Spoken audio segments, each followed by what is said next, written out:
Hello everyone! I hope that you are all well and are getting excited for the Pokémon World Championships this week. Can you believe that after over 2 years, Worlds is finally headed to London? The inspiration behind the Winden in Pokémon Sword and Shield. Now, this momentous occasion has been a long time coming, not just because of the whole global pandemic thing, but also because it is the first time the event has ever been held outside of North America. But before we head straight into Worlds, why don't we turn back the clock a bit to an interesting and sort of neglected part of UK Pokémon history. The country's first ever VGC national tournament and how a peculiar Pokémon made its way to the top 16. This is a story of a lifetime ago, when I made top 16 at the UK's inaugural VGC National Championships with a Tangrowth. Yeah, a Tangrowth. The Vine Pokemon, and probably one of the most forgettable of the new evolutions added in Diamond and Pearl. To the point that GameFreak even forgot to make Tangrowth available without transferring. However, I hope this video will teach you why you should remember this little guy, because it might be a little bit better than you would have expected. The year was 2009.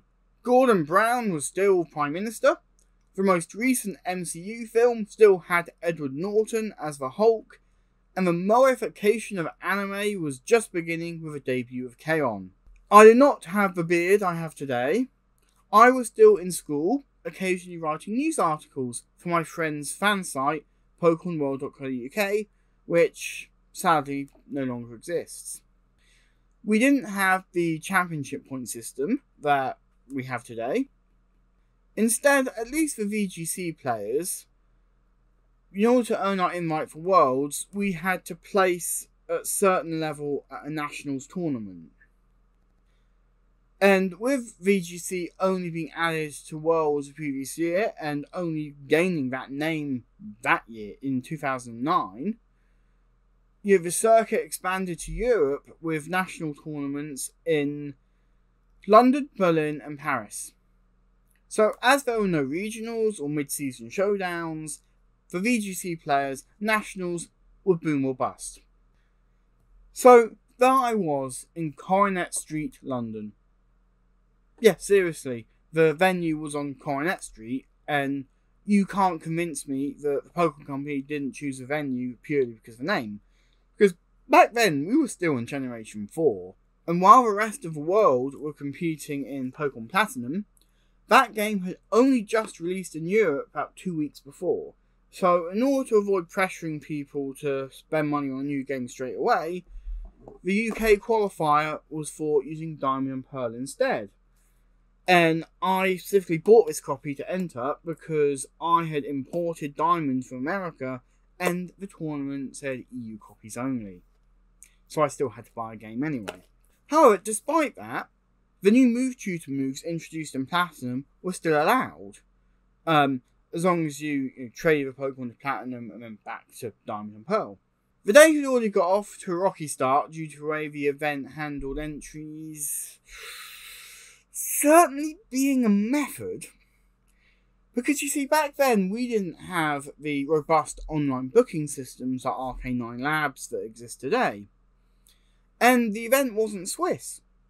It was single elimination, which meant that the tournament needed exactly 128 players. See, guess what happened? 132 shown up. And if you're wondering how it was decided which players would get to compete, a raffle. Yeah. Each prospective player was assigned a number, and one by one they'll be called up and put on a monitor. And the 4 people whose numbers didn't show up, well, they couldn't compete. So can you imagine travelling all the way down to London after spending months preparing your team, only to be turned away and then miss out due to RNG. Yeah, today's players definitely don't know what that feels like. Every time my number wasn't called was like a mini heart attack. But fortunately, I was in one of those last batch of numbers announced. And thank Arceus, things have got a lot better since then. Before I made it to top 16, I had to get through 3 preliminary rounds. Literally. So after participating in the great British pastime of the queue, we were led into a closed off area with 3 sections, 1 for each round. And there was no pairing system, it was literally whoever you were stood next to in the queue was your opponent for round 1. When you won round 1 and progressed to the next area, if there was a battle station 3, that was where you were in round 2, and so forth. And only if you won all 3 preliminary rounds could you emerge from the other side. Everyone else, they died. Oh, shame at having to turn around and leave. Now, if you know your VGC history, you'll know the incredible role that weather has played over the years, mostly because of the legendary Pokemon Groudon and Kyogre. VGC 10 the following year was defined by that flat orca, but back in 2009, we couldn't use the big bad Uber Pokemon yet, and I gave weather a spin a bit too early with a Sun team. I hope that you can forgive me for not remembering the EV spreads or exact movesets, but they were all stored on computers long since gone and written down before some seniors were even a thought in their parents' heads. However, my team largely focused on exploiting the benefits of Sun. My main setup was an Espeon. Its 110 base speed meant that it could get Sunny Day up pretty fast, and its 130 special attack meant that it could leave a dent when necessary. One Pokemon that benefited from a harsh sun like Espeon would bring was Exeggutor, whose Chlorophyll ability doubled its mediocre speed. And you can bet that I tried that sleep powder strategy commonly seen with Venusaur today. As well as activating abilities, another benefit of the Sun was its boost to Fire-type moves. The versatility of Infernape had already made it one of the more popular Pokemon of the meta, but I ran a mix set that not only gave it handy type coverage with Grass Knot and Thunder Punch, but a more powerful Flamethrower as well. For some matches, I would pair Infernape as my lead with Weavile. Now together they provided great type coverage, and Weavile's Fake Out and Ice Shard made fun little techs. Rounding off the team of 6 were perhaps the most well-known Intimidate user back then, and the overall powerhouse, that is the pseudo-legendary Salamence.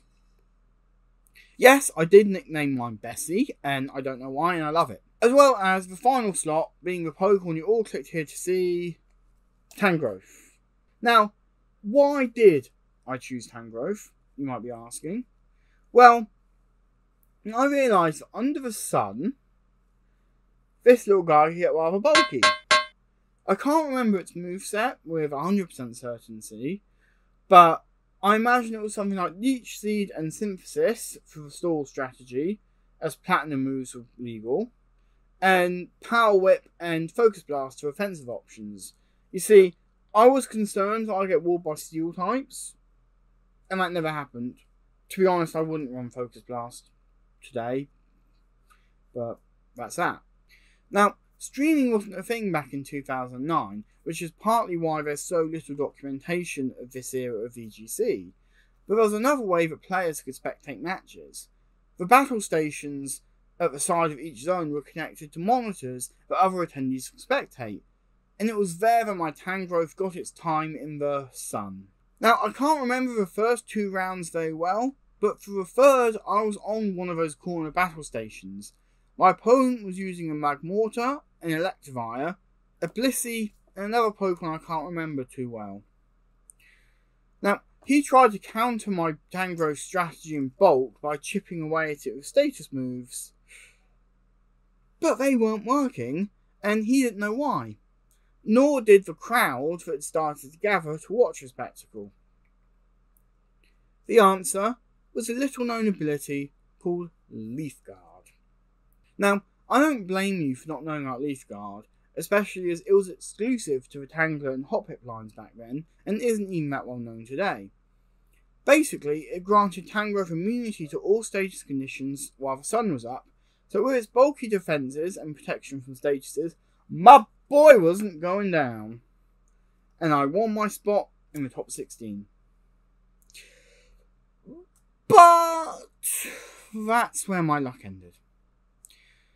You see, my top 16 match was against a guy called Guy, and to be fair, he was a nice guy. But we had the same lead pair of Infernape and Weavile, which isn't great when you remember that Weavile is 4 times weak to fighting. In his back row was a Metagross, and in mine was Salamence, which...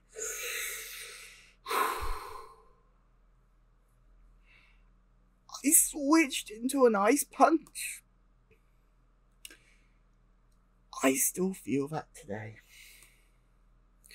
So just like Ash Ketchum in the Indigo League, my first major tournament ended in a top 16 defeat. However, I'm still pretty chuffed that I made it all the way to top 16 out of 128. So, you might be asking, well, if you've been playing so long, how come I've never heard of you? Well, the reason why I haven't become a Ray Rizzo or a Wolfie Glick yet is because, unlike them, I'm not very good. While I continued playing VGC, my record went into freefall from then on. In 2010, I used a Rain Dance team that got knocked out in the top 64 to a player who would go on to make the top 8.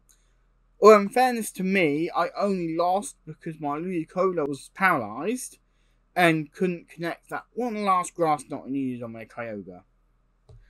But them's the breaks.